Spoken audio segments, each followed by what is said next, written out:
Hi again. My name is Dr. Ann-Louise, and I'm the president and owner at A New Day Pediatric Psychology in San Antonio, Texas. This is a time that's unprecedented in our world of a global health crisis. It has changed a lot of how we see things, how we do things.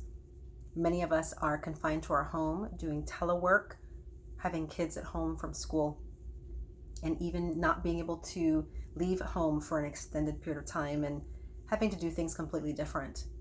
Many of you are taking on the responsibility of schooling your children when maybe you've never done it before. So I wanted to provide some tips and some strategies to help ease the load and to be able to help you get through this time, whether you're going to be doing it for the next 2 weeks or several months. So the first thing to keep in mind, take a breath. Give yourself grace and patience. Keep in mind, you do not have to be a teacher substitute to your child if you are not typically homeschooling them. It should not be expected that you'll provide 6 to 8 hours of instruction every day during this time. It is not realistic, nor should you stress yourself out doing so. Now, many parents are concerned about, well, what if they fall behind? What if they don't catch up? What if they forget what they've learned? Don't allow yourself to go there. Almost every other child is in the same boat as yours. So keep in mind that this is going to be a temporary solution, although it may last quite a while, and don't expect yourself to take the role of your child's teacher. Now, as you can see, the setting that I'm in is very different than I was before in one of my first videos. I'm now at home and I'm working from home. My children are home and my husband's working from home. So we're kind of here for the time being. But I can't expect that because I still have a full load of clients that I'm seeing and my husband still has to teach his college classes. I can't expect that I'm going to teach my children for a full 6 hours. So here's a few tips that I have for you. One is expect to spend less time during the day. That's a given. Don't expect more. Second thing, expect to spend 2.5 to maybe 3.5 hours a day. I think about 2.5 is reasonable. And keep in mind that that's okay as well. The third thing, pay attention to the peak times of learning for your children. For most kids, it's in the morning.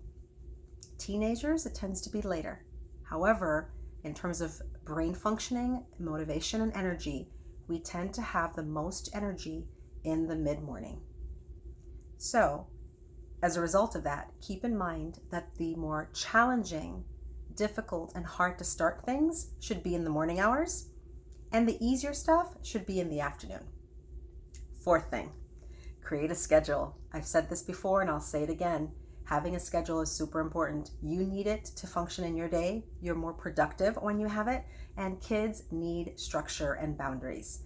So if your child focuses more and better with a more structured schedule, then have it more structured.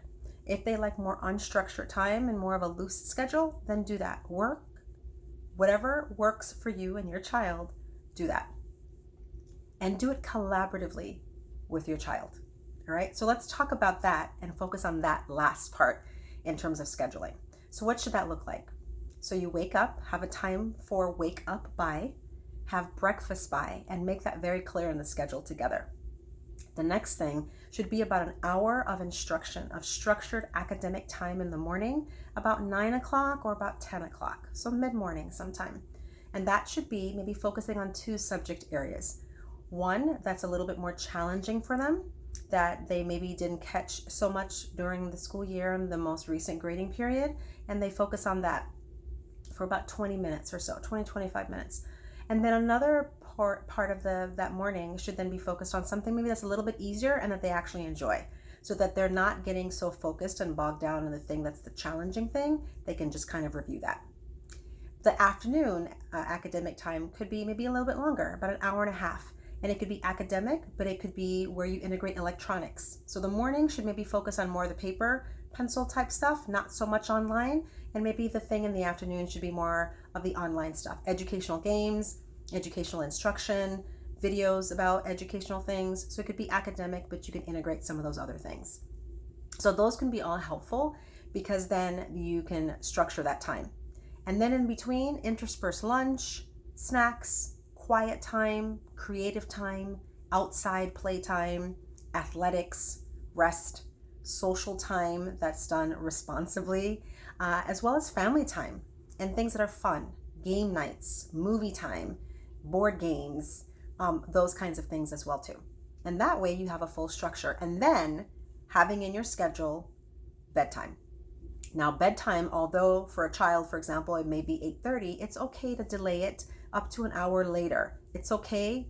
Know that they can rest a little bit more, but still make sure that they get up and go to sleep at a reasonable time so they're not cranky and super irritable the rest of the day.